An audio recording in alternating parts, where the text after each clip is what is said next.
La primera sala del Tribunal Constitucional entra en sesión para analizar en vista conjunta las causas roles 3049, 3050 y 3051 en orden a decidir la admisibilidad de las mismas.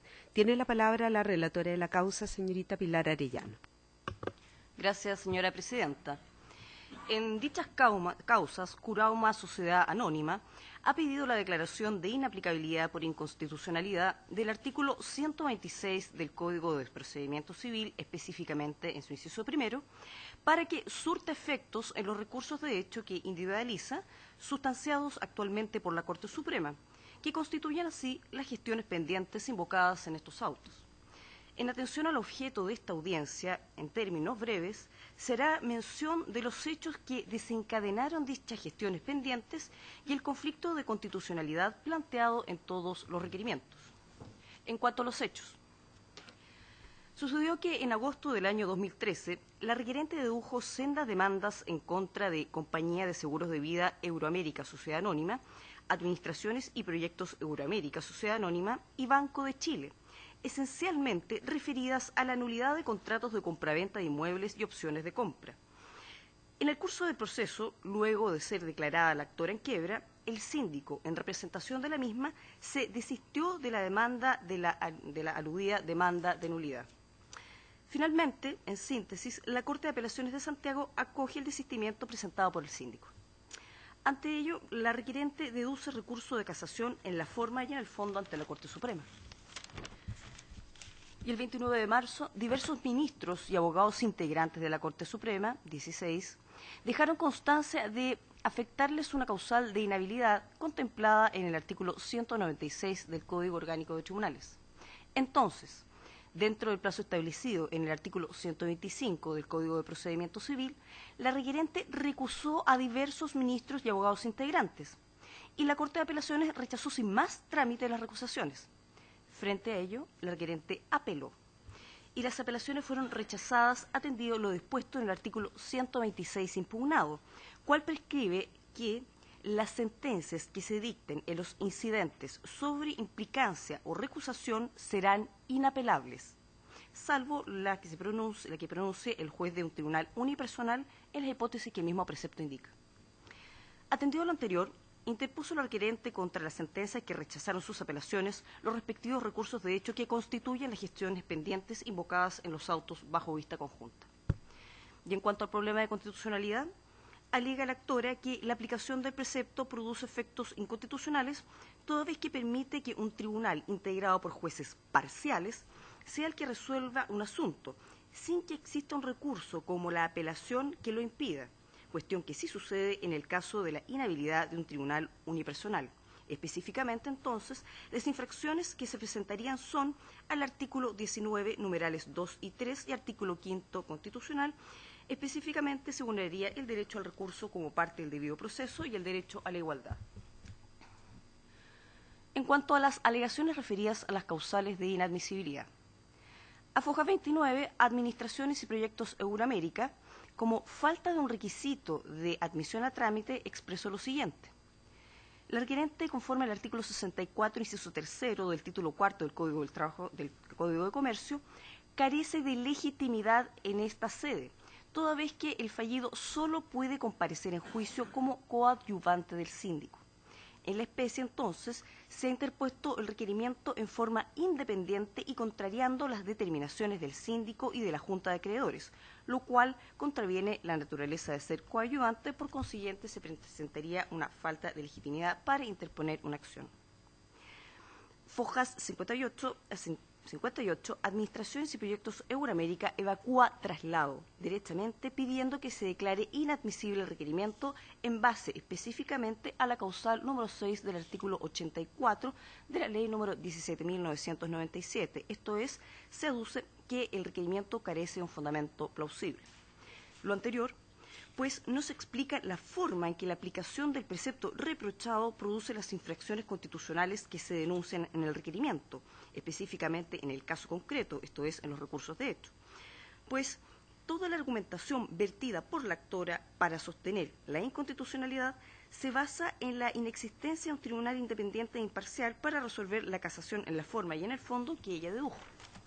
A su vez, hace presente que también tiene que considerarse que la acción de autos busca dejar sin efecto una resolución judicial, más aún, ello es claro, si la norma ya fue aplicada. En efecto indica, se busca dejar sin efecto las resoluciones judiciales que, aplicando el artículo 126 del Código de Procedimiento Civil, rechazaron los recursos de apelación en contra de las sentencias que desestimaron las recusaciones interpuestas. La inaplicabilidad, entonces, debió haberse solicitado en el respectivo incidente de recusación, ahora ya resuelto, y no en los recursos de hecho que constituyen las gestiones pendientes invocadas. ¿En cuánto puedo relatar, señora presidenta? Muchas gracias. De conformidad al auto acordado sobre vistas de causas que rige este tribunal, consulta a los abogados de las partes si tienen rectificaciones o precisiones a la relación que hemos escuchado. Muy bien, vamos a proceder entonces en el orden que corresponde a escuchar los alegatos de los abogados de las partes y tiene la palabra en primer lugar por la Sociedad Curauma, Sociedad Anónima, la abogada Jessica Torres Quintanilla por 15 minutos.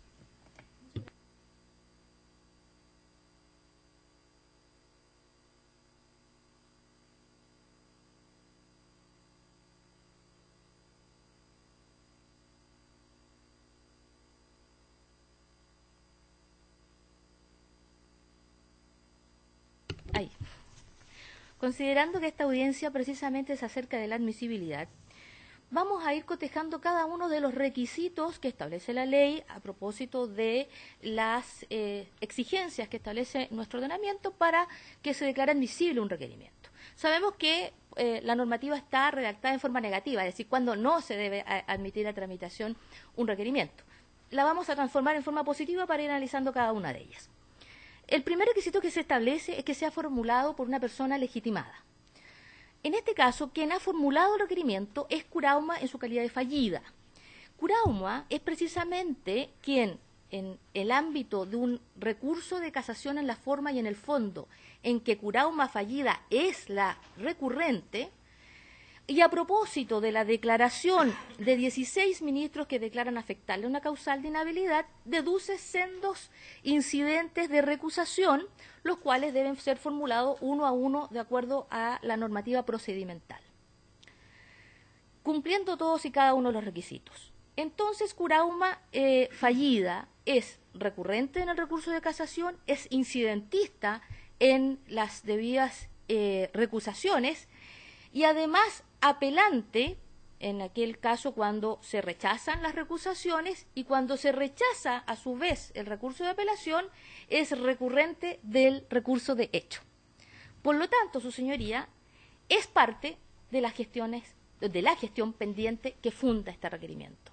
Claramente, Curauma fallida es entonces quien es recurrente, apelante y recurrente de hecho en última instancia, y por lo tanto eso ya la valida de acuerdo a la propia normativa que dice que quien se debe entender legitimado es aquellos que son parte de la gestión pendiente. Y eso es indubitado, sus señorías excelentísimas. La segunda cuestión a analizar es que se promueve respecto de un precepto legal. Ya se ha señalado muy bien en la relación que aquí lo que se pretende o que se alega el reproche constitucional es respecto del artículo 126 del Código de Procedimiento Civil, que por estar inmerso en el propio Código evidentemente tiene una naturaleza jurídica de norma legal, por lo tanto se da ese requisito. En tercer lugar, que existe una cuestión pendiente. Sabemos, su señoría, que en los tres casos que mencionamos, de las tres causas que existan hoy día, se cuestiona su admisibilidad. La cuestión pendiente son recursos de hecho presentados ante la excelentísima Corte Suprema con motivo de la denegación del recurso de apelación resuelto por la primera sala de la Corte de Apelaciones de Santiago, quien, fundada en el artículo 126, precisamente el que se cuestiona, ha rechazado estos recursos. Esta gestión pendiente, los recursos de hecho, se encuentran sin resolver porque están en relación, por lo tanto se encuentran pendientes. Esa es entonces la gestión en la que se estaría aplicando el artículo 126. Y eso me lleva a la cuarta exigencia legal, que es que el precepto legal sea decisorio litis. Su señoría, Si la cuestión pendiente es un recurso de hecho, que lo que cuestiona es que se ha denegado el derecho al recurso, en este caso al incidentista de recusación. La norma que resolvió esta situación en primera instancia fue precisamente el artículo 126. Y es precisamente el artículo 126 el que se cuestiona en el recurso de hecho, de manera tal que lo que se está sosteniendo en el recurso de hecho ante la Excelentísima Corte Suprema es que el artículo 126, atendida el principio que se encuentra detrás de las recusaciones y las implicancias en nuestro ordenamiento jurídico, es el derecho a un juez imparcial e independiente. Y como tal, lo que nosotros sostenemos en ese recurso de hecho es que debiera otorgarse el derecho al recurso. Por lo tanto, su señoría, la existencia o inexistencia de esa norma jurídica es fundamental y decisoria para el recurso de hecho pendiente. Por lo tanto, se cumpliría este requisito. Y he querido dejar al final el fundamento plausible, que es evidentemente la comprensión de cómo en la gestión pendiente y en el caso concreto la norma cuestionada resulta, en nuestro entender, inconstitucional. Tal como señala la relación, efectivamente, en el marco del recurso de casación, en la forma y en el fondo, en contra de la resolución que, revocándola de primera instancia, acoge el desistimiento presentado por el síndico, dejando sin acción y pretensión a mi parte, los ministros de la Excelentísima Corte Suprema, en cumplimiento del artículo 199, que si se me permite, por favor, la lectura del Código Orgánico de Tribunales, por cierto, señala que los jueces que se consideran comprendidos en alguna de las causas legales de implicancia y recusación deberán, tan pronto como tengan noticia de ello, hacerlo constar en el proceso, declarándose inhabilitados para continuar funcionando. O sea, el primer mandato legal es que se declaren inhabilitados. O, y está aquí la condición, pidiendo se haga esta declaración por el tribunal de que formen parte. Así, su señoría, 16 ministros señalaron que les afectaba la causal del artículo 196, número 5, esto es ser deudor o acreedor de alguna de las partes. En particular, su señoría, del Banco de Chile, que es nuestra contraparte, y además en contra de Euroamérica Seguros de Vida, también nuestra contraparte, y principal, por cierto. Entonces, su señoría, bajo esta premisa, lo que hicieron estos ministros fue comunicar, es decir, optar por la segunda opción, comunicarle al tribunal para que se active el artículo 125 del Código de Procedimiento Civil. Cuando se hace esta declaración, lo que dice el 125, si por favor si se me permite la lectura, dice: producir alguna de las situaciones previstas en el artículo 199 del Código Orgánico de Tribunales, respecto de las causales de recusación, la parte a quien, según la presunción de la ley, pueda perjudicar la falta de imparcialidad que se supone en el juez, deberá alegar la inhabilidad correspondiente dentro del plazo de 5 días contados desde que se le notifique la declaración respectiva. Si así no lo hiciera, se entiende renunciado. ¿Qué hicimos nosotros, su señoría? Considerando que eran dos partes importantes, Banco de Chile y Euroamérica, que los propios ministros, en esta declaración que hacen, sostienen que les afecta, presentamos nuestras recusaciones. A nuestro entender, las recusaciones basadas en el artículo 196, número 5, son aquellas establecidas en forma objetiva, es decir, cumpliéndose los requisitos establecidos por la ley. ¿Cuáles son? Para deducir la recusación de acuerdo a este numeral, que se haga dentro del plazo, 5º día, que se consigne una suma, porque en nuestro ordenamiento jurídico chileno hay que tener dinero para poder optar a un juez imparcial independiente. Se consignó, su señoría. Y finalmente, habiendo revisado estos antecedentes, el juez lo que debía hacer era acoger la recusación. Jurisprudencia que, por cierto, 2 días atrás de la resolución que se impugnó, efectivamente señalaba esta situación. Bastaba solo el cumplimiento de los requisitos formales, consignación, declaración de los ministros y estando dentro del plazo para acoger la recusación. Corte de Apelaciones y Corte Suprema, 16 de mayo, su señoría. O sea, cuesta creer que en 2 días se haya cambiado de criterio, porque la primera sala de la Corte de Apelaciones, que resolvió en definitiva la recusación, cambió drásticamente el criterio en esta causa, señalando que la recusación planteada resulta a todas luces insuficiente para dar por cumplidas las exigencias de la norma invocada. La sola circunstancia señalada precedentemente, que es la declaración que hacen los ministros, no se expresan ¿qué otros hechos podrían constituir presunciones de ley? O sea, está exigiendo a esta parte una situación casi de investigador privado, su señoría excelentísima, toda vez que basta la sola declaración del ministro, quien ya de per se podía declararse inhábil para acceder a la recusación.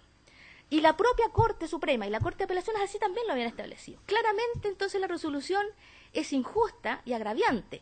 Entonces uno puede decir, tratándose de un principio tan elemental, tan fundamental, pensemos que principio al juez independiente e imparcial, su señoría, aparte de ser uno de los principales derechos del catálogo incluido dentro del concepto del debido proceso, como todos sabemos, además está incorporado dentro de la Convención Americana de Derechos Humanos. Y todos sabemos que hoy día la doctrina primordial es que las personas jurídicas también son titulares de ciertos derechos humanos, y en particular el derecho a un juez imparcial independiente.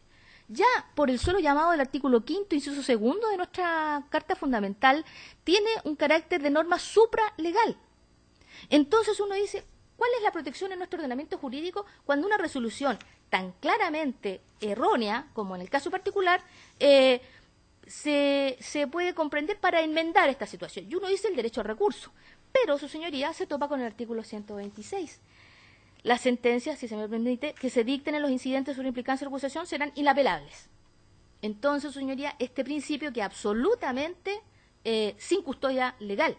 Pero lo que es peor, su señoría, hay aquí una diferencia arbitraria que el propio artículo contiene, y es que señala que salvo, es decir, se admite el recurso en aquellos casos en que lo pronuncie un juez de un tribunal unipersonal, desechando la implicancia deducida ante él o aceptando la recusación en el caso del artículo 124 o declarándose de oficio inhabilitado por alguna causal de recusación.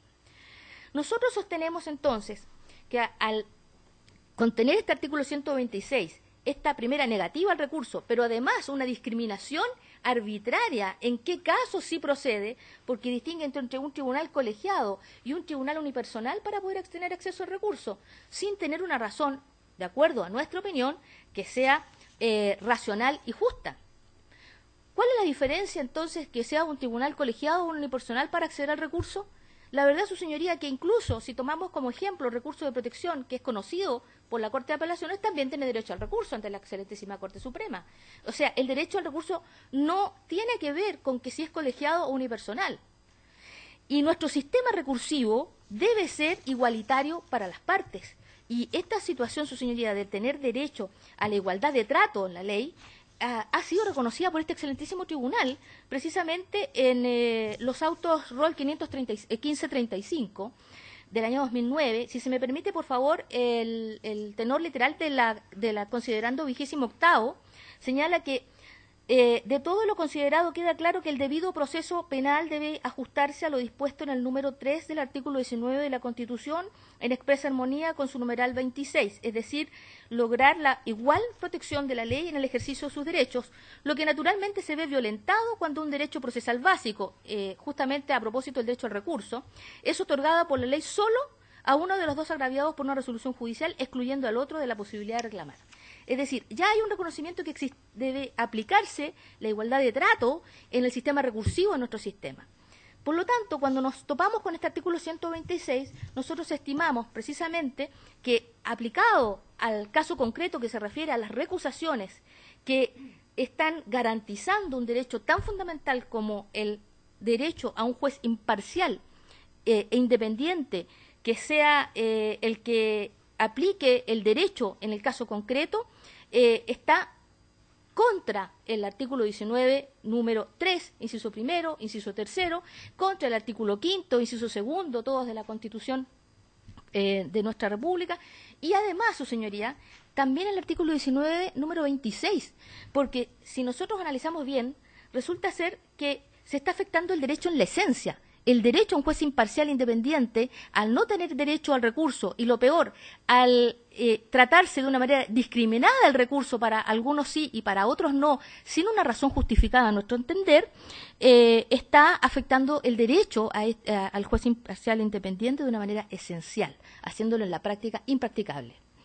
Por eso, su señoría, nosotros estimamos que en este caso concreto la aplicación del artículo 126, en el caso concreto, al señalar que se ve impedido el derecho al recurso, y siendo esencial, su señoría, para la decisión de los recursos de hecho, la aplicación del mismo, resulta absolutamente inconstitucional, y no existiendo una posibilidad de interpretación diversa a la que no tiene un resultado de carácter inconstitucional, creemos que es absolutamente admisible. Por todos estos antecedentes, su señoría, y considerando que aquí solo se ve el tema de admisibilidad y no el fondo, solicitamos que en definitiva se declare admisible el requerimiento y se pueda conocer el fondo del asunto. Muchas gracias, su señoría excelentísima.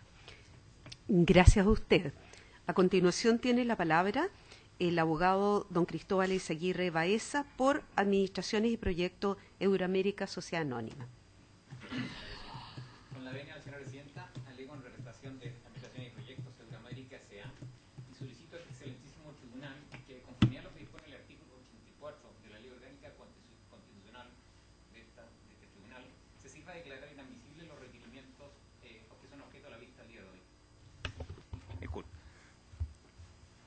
Vuestra Excelencia, lamentablemente, y no sin algo de vergüenza, vengo nuevamente el día de hoy a importunar a este excelentísimo tribunal en relación con asuntos vinculados con el empresario Manuel Cruzat. Hace algunos meses, este mismo excelentísimo tribunal, por unanimidad, negó lugar a un requerimiento de inaplicabilidad interpuesto por la misma sociedad Curauma, y hace tan solo 2 semanas, creo que fue el día 11 de mayo, 3 semanas atrás, digamos, se declaró inadmisible también otra acción de inaplicabilidad, también de Curauma S.A.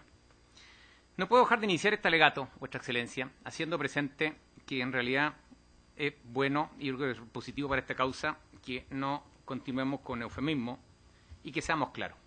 Aquí no se está buscando realmente un juez parcial, imparcial o independiente. No puede ser que hayan 16 ministros de la excelentísima Corte Suprema que sean ministros parciales porque sean cuentacorrentistas o tengan tarjetas, digamos, de crédito o tengan alguna relación de esa naturaleza con Banco de Chile.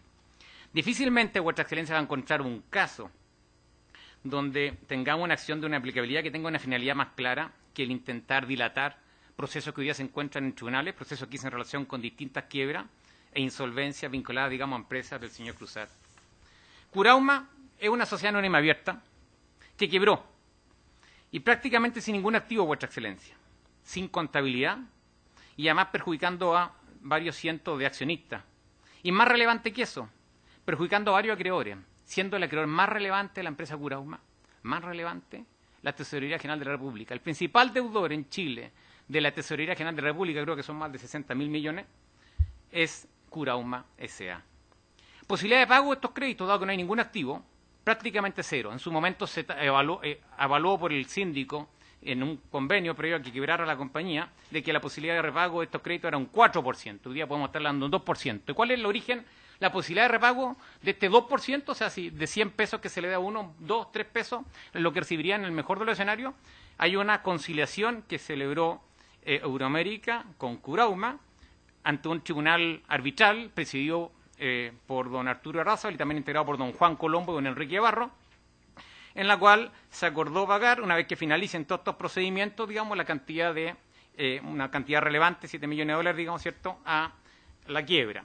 Acuerdo que fue aprobado por el 98% de los acreedores de Curauma, 98%. Lo único que no aprobaron son los señores vinculados al señor Cruzat, digamos, menos de un 2%, 1,5% creo que fue. Cruzat, por su parte, y es relevante como antecedente para entender, digamos, lo que estamos siendo objeto hoy día y cómo se está intentando instrumentalizar este excelentísimo tribunal, entre la quiebra del día de hoy ha interpuesto cientos de acciones, demandas, recursos, querellas, etcétera. Dijo en su momento que iba a tapizar, digamos, de demandas si no había acuerdo, a través de su representante, tapizar demandas si no había acuerdo con respecto, digamos, a los predios de Curauma. Bueno, eso es lo que ha sucedido. Diversas demandas de nulidad. Los mismos contratos que serían nulos también pide, digamos, incumplimientos, esos contratos por intención de perjuicio. Querella por usura, la cual fue sobreseída definitivamente. Querella por contrato simulado, la cual también fue sobreseída definitivamente. Querella contra el síndico, incluso denuncia por prevaricación contra la jueza del segundo Juzgado Civil de Santiago. Solo en las últimas 2 semanas, Vuestra Excelencia, en las últimas 2 semanas, creo que son 2 o 3 semanas, 21 recusaciones contra ministros de la Corte Suprema, 16 de las cuales dicen relación con lo que estamos discutiendo hoy día. 16 recursos de hecho.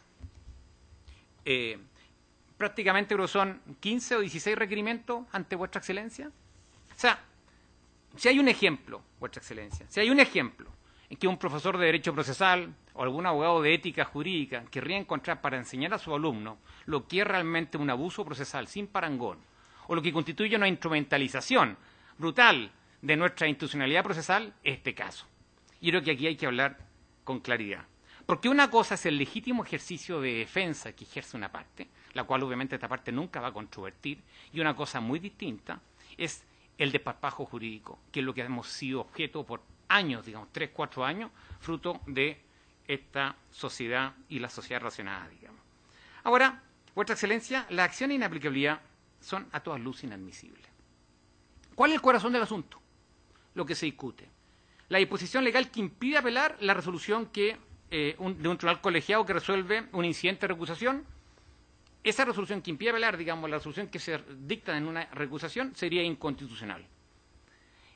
Hay que detenerse primero, antes de entrar a las causales de inadmisibilidad, a entender el precedente que esto significa. O sea, nos dicen, mire, en realidad, el que no se pueda apelar y que no haya derecho al recurso en un incidente como el de recusación constituye claramente una infracción al debido proceso y una infracción a las normas constitucionales.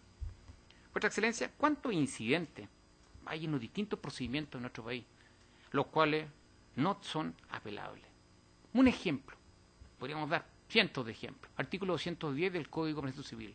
Todos los incidentes de segunda instancia, todos son inapelables. O sea, si abrimos la puerta hoy día, quiere decir que entonces a partir de ahora vamos a tener una segunda instancia siempre con respecto a todos los incidentes. Porque eso es lo que estaríamos discutiendo el día de hoy. Efectivamente, el derecho al recurso. Mire, no puede ser que el Código de Procedimiento Civil impida ejercer un recurso de apelación en un incidente, ya sea recusación u otro también. Tribunal de Defensa de Libre Competencia, todas las resoluciones son inapelables por definición. En materia medioambiental, que acaba, digamos, ser analizado por Vuestra Excelencia también, ¿cuántas resoluciones son inapelables? O sea, lo relevante es que declararse admisible estas acciones de inaplicabilidad, simplemente el precedente que se crea generando nuevas instancias para incidente futuro, es muy relevante. Y es un cambio muy significativo, que no creo que esté en la mente de Vuestra Excelencia generarlo. Pero más importante aún, para lo que nos atañe el día de hoy, las acciones que se intentaron de inaplicabilidad no cumplen con prácticamente ninguno de los requisitos del artículo 84. Mi distinguida colega hizo el esfuerzo de analizar uno por uno. Yo voy a hacer el esfuerzo en sentido inverso. Al menos no cumplen el del número 1, 3, 4, 5 y 6 del artículo 84, Vuestra Excelencia. Pero me voy a enfocar solamente en los 3 más relevantes. En la minuta voy a dejar detallado el resto. Primero, analicemos el artículo 84, el número 4, que establece que se promueve respecto a un precepto que no tenga rango legal, digamos, sería la causal de inadmisibilidad. ¿Qué es lo que realmente se impugna al día de hoy, Vuestra Excelencia? ¿Se impugna realmente el precepto del artículo 116 o la resolución que negó lugar a la apelación? ¿Qué dice la propia recurrente? Porque presentó una serie de escritos en los cuales posteriormente fue dilucidando un poco este tema, en el cual se ha ido sincerando el tema. Así, en el ingreso 3049 de FOCA 87, si me permite, señora presidenta, sostuvo que estos antecedentes confirman que en lo resuelto por la primera sala de la Altísima Corte de Apelaciones de Santiago es absolutamente erróneo y escapa a los criterios que la misma Corte de Apelaciones Suprema han establecido este año. Hoy día, en su alegato, demuestra que es una resolución injusta y agraviante. En el se tenga presente de FOCA 88, ingreso 3050, sostiene, siendo en consecuencia errónea y contraria al criterio de la Corte la decisión que rechazó de plano y sin más trámite a las recusaciones planteadas. Y agrega, el derecho al recurso se alza como la única alternativa procesal para enmendar lo resuelto. ¿Qué es lo que se está impugnando realmente? ¿Estamos impugnando el precepto del artículo 126 o estamos impugnando la resolución que negó lugar a la apelación, Vuestra Excelencia? Porque hay la misma Curao me interpuso un requerimiento por inaplicabilidad hace una semana atrás, digamos, el cual fue rechazado con fecha 11 de mayo, me referí anteriormente, en el número de ingreso 3040/2016, en la cual este excelentísimo tribunal, si me permite, porque es muy esclarecedor, digamos, lo que resolvió ahí por unanimidad, esta misma sala, dispuso, como se ha dicho sistemáticamente por la jurisprudencia de esta magistratura constitucional, el requerimiento de inaplicabilidad no es vía idónea para reclamar contra resoluciones judiciales. Y agregan una cosa muy relevante. Con mayor razón, si las normas legales presuntamente inconstitucionales ya han sido aplicadas. Vuestra Excelencia, aquí se está reclamando contra una resolución, la que negó lugar a la apelación, primero. Y segundo, la norma, el artículo 126 del Código Civil ya fue aplicado. Si la Corte, la Ilustrísima Corte de Apelaciones de Santiago lo aplicó cuando negó lugar a la apelación. Si hubiera alguna, vamos a verlo inmediatamente en el análisis siguiente de la otra causal de inadmisibilidad, si hubiese alguna gestión sobre la cual podría haber incidido el 116, no es respecto al recurso de hecho, es respecto del lapso de tiempo que hubo entre el rechazo a la recusación, se presenta la apelación y se rechaza la apelación. Ahí es cuando tiene incidencia realmente el artículo 126. Y esa era la gestión sobre la cual, digamos, podría haberse intentado, también, equivocadamente, en este concepto de esta parte, como vamos a ver, la acción de inaplicabilidad. Por lo mismo también, Vuestra Excelencia, es que no se cumple el número 3 del artículo 84. Se dice, porque no hay gestión pendiente, no hay gestión judicial pendiente, claramente. Se dice que la gestión pendiente es recurso de hecho. Vuestra Excelencia, para recurso de hecho, por suerte, no hay que recurrir ni a doctrina, ni ver grandes profesores de procesal, porque es un recurso simple. Los profesores cuando lo pasaban en la escuela no tenían que hacer ninguna definición muy especial, iban simplemente al artículo 203 del Código de Proceso Civil. Miren la definión que da, y que es simple, si me permite, señora Presidenta. Dice, si el tribunal inferior deniega un recurso de apelación que ha debido concederse, ese es el fundamento para un recurso de hecho, denegar un recurso de apelación que ha debido concederse. Y el artículo 126 del Código Civil dice que las sentencias que se dicten a los incidentes sobre el pecado de recusación son inapelables. Por tanto, aquí hay una jurisprudencia uniforme de Vuestra Excelencia. Aquí la gestión tiene que ser una gestión real, verdadera, no fabricada. Incluso ha resuelto, que lo cita ahí don Jorge Correa en su libro, que las reposiciones improcedentes no son gestiones pendientes, lógicamente, porque si no podríamos estar permanentemente, repongo, no lugar. Reposición de la resolución que no llegó lugar, improcedente, bueno, mantengo viva la gestión igual, bajo este criterio, no lugar de nuevo. Y repongo nuevamente y mantengo reponiendo, me puedo reponer infinitamente, total, da lo mismo si fuese procedente o improcedente recurso bajo ese esquema. O sea, claramente lo relevante es que sea una gestión real. Y una gestión real cuando lo que se invoca como gestión es un recurso de hecho, claramente improcedente, un recurso de hecho que se da para que cuando un tribunal inferior deniega un recurso de apelación que ha debido concederse, cuando expresamente la norma no es que sea dudosa ni que requeramos un esfuerzo, digamos, hermenéutico relevante. La norma dice, y por eso justamente que se recurre en aplicabilidad contra ella, dice que es inapelable la resolución. Entonces, de ese punto de vista, Vuestra Excelencia, vemos que el precepto presuntamente inconstitucional ya fue aplicado. Fue aplicado antes. Si en el recurso hecho es intrascendente el precepto constitucional presuntamente, el precepto, digamos, legal presuntamente inconstitucional. Porque la verdadera gestión judicial era la apelación que se interpuso. En la apelación que se interpuso, digamos, si de alguna forma quería sostenerse que el 116 era inaplicable, encontrándose pendiente de dicha apelación, debería haberse interpuesto la acción de inaplicabilidad, a fin de que no se aplicara al denegarse esa apelación, se aplicara el artículo 116. Pero la apelación ya fue rechazada. Y la Corte lo hizo en base a una norma que era aplicable, una norma que no había sido declarada inaplicable por Vuestra Excelencia.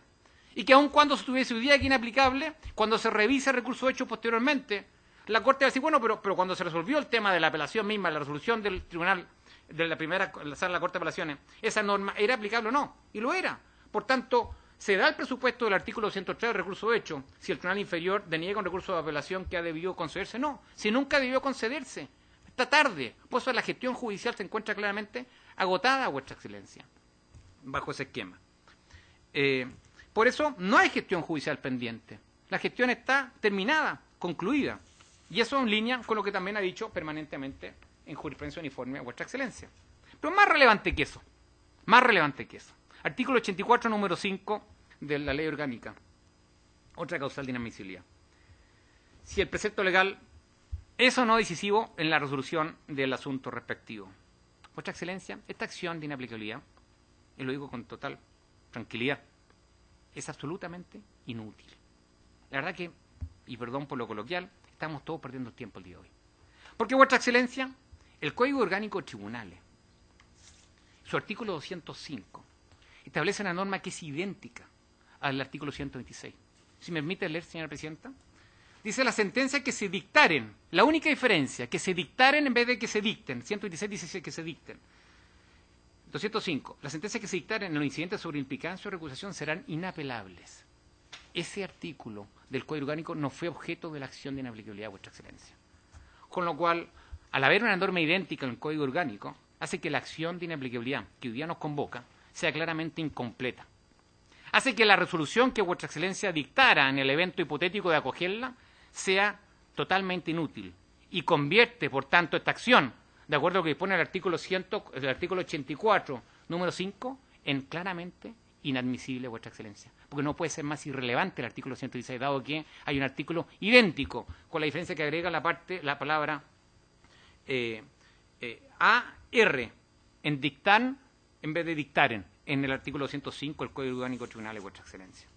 Por todo lo anterior, solicito que se declaren inadmisibles los requerimientos de inaplicabilidad interpuestos por Curauma fallida, dado que aquí no se está buscando realmente un tribunal imparcial o independiente, Vuestra Excelencia, no recusando 16 ministros de la excelentísima Corte Suprema, prácticamente toda la Corte Suprema.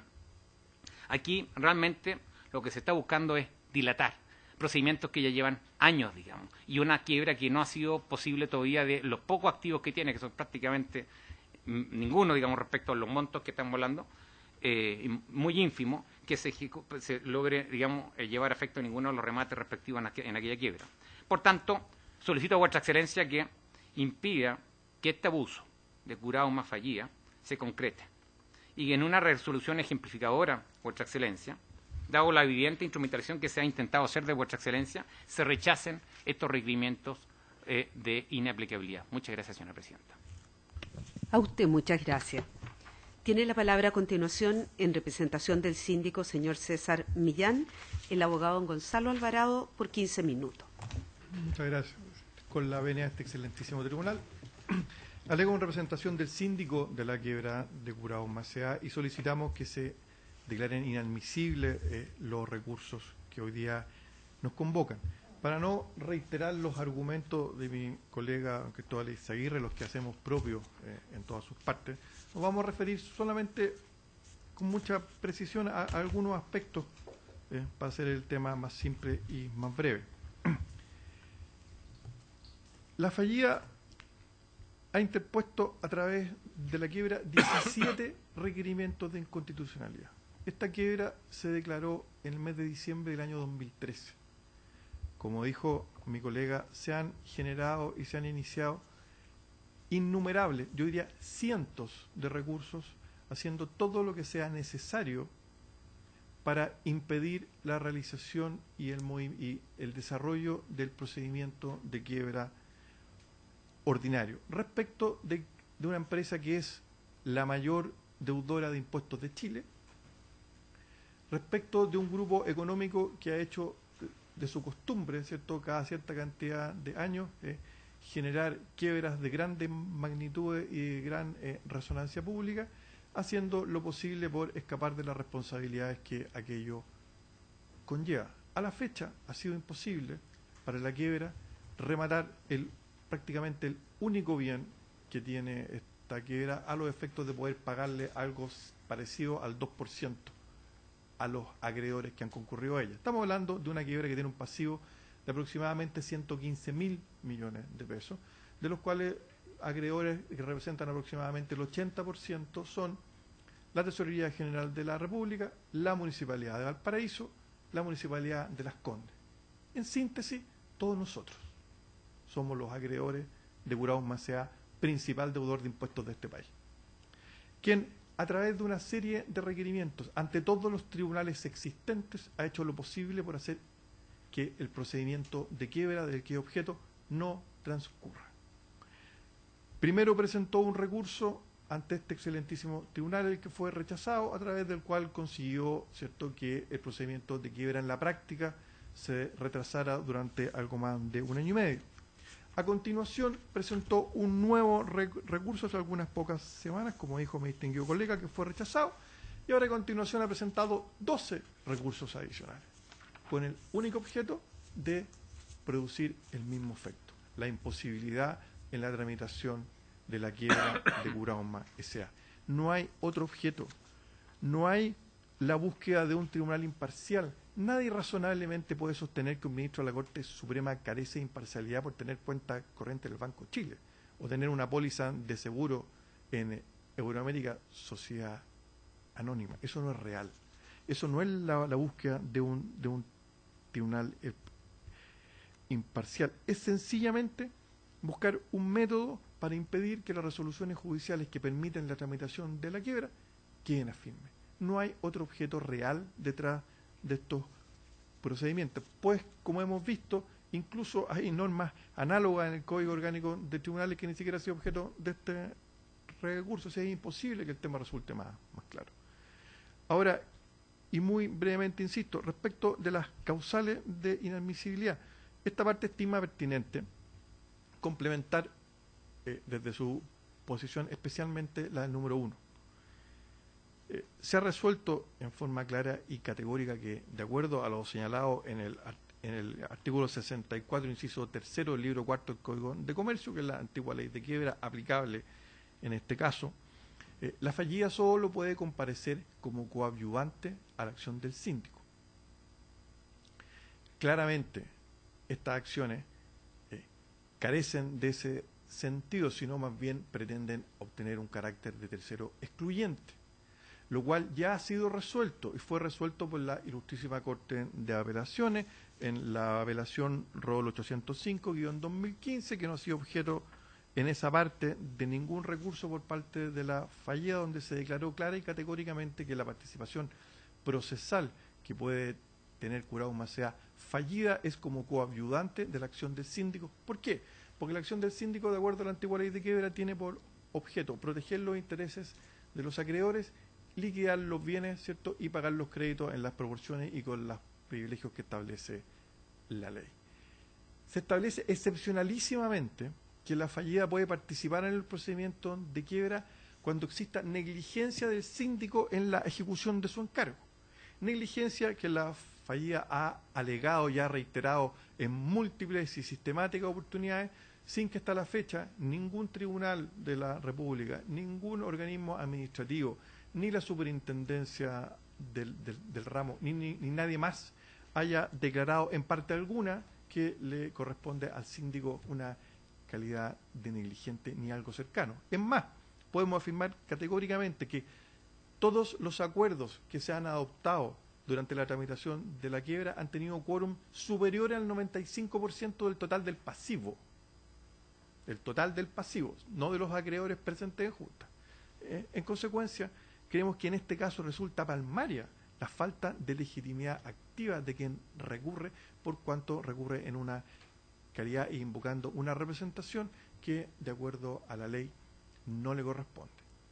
Curauma S.A. en quiebra no puede comparecer en representación de la fallida y por consecuencia no puede invocar los recursos que está invocando en este caso.